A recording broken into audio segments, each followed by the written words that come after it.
শুভ দুপুর বন্ধুরা, দেখুন পুঁই শাক, বেগুন, কুমড়ো, আলু, মাছের মাথার তেল দিয়ে হবে। এই যে মাছের মাথার তেল ভাজছি বন্ধুরা, দেখুন।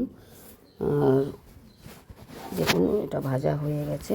এবার তেজপাতা, পাঁচফোড়ন তেলের মধ্যে দিয়ে এবার পেঁয়াজ দেবো। পেঁয়াজটাকে লাল লাল করে ভাজবো বন্ধুরা, দেখুন লাল লাল করে ভাজবো পেঁয়াজটা দিয়ে। এটা পাঁচফোড়ন, তেজপাতা লাল হয়ে গেছে। দেখুন বন্ধুরা, পেঁয়াজটা দিয়ে দিলাম, দিয়ে লাল লাল করে ভেজে একটু আদা রসুন দেবো, কেন মাছের তেল, মাছের মাথা আছে বন্ধুরা, আদা রসুন না দিলে ভালো লাগবে না। আদা রসুন দেবো বন্ধুরা, দেখুন। দিয়ে একটু নাড়িয়ে চাড়িয়ে একটু ভেজে নিয়ে এবার সবজিটা তুলে দেবো। কুমড়ো পুঁই শাক, বেগুন, আলু সবজিটা তুলে দিলাম, দিয়ে একটু ঢেকে দেবো। ভাপিয়ে মানে সিদ্ধ হয়ে যাবে বন্ধুরা, দেখুন। এবার নুন দিয়ে দেবো, একটু নুন দিয়ে ঢাকা দিয়ে দেবো, নাড়িয়ে চাড়িয়ে সিদ্ধ হয়ে যাবে।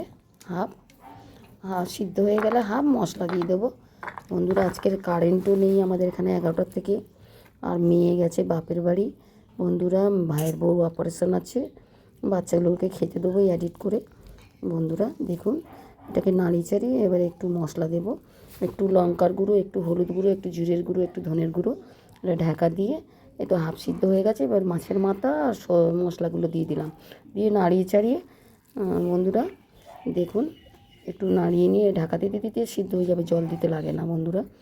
দেখুন মশলাটা কষা হয়ে গেছে, মানে ঢেকে দিয়ে সিদ্ধটা হয়ে গেছে, মশলাটা মিশে গেছে বন্ধুরা। দেখুন সবজিটা হয়ে এসছে বন্ধুরা, এবার নামাবো। আর রুই মাছের ঝোল হয়েছে, একটু মাংস হয়েছে বন্ধুরা। বাপের বাড়ি নিয়ে যাবে তরকারি মেয়ে, ওখানে ভাইয়ের বউরা তো রান্না করতে পারবে না, অপারেশন আছে আজকের, হসপিটালে চলে গেছে। দেখুন বন্ধুরা, এই যে সবজি হয়ে গেছে বন্ধুরা, নামিয়ে নেবো এবারে। দেখুন একটু জল ছেড়েছে, জলটা একটু শুকিয়ে গেলে নামিয়ে নেব।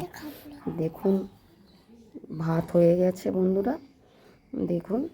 আর মাছের মাথার তেল হয়ে গেছে, একটু মাংস করা হয়েছে, একটু রুই মাছের ঝোল করা হয়েছে বন্ধুরা, নিয়ে যাবে বলে। টাটা, রাখছি, ভালো থাকবেন, শুভ দুপুর বন্ধুরা।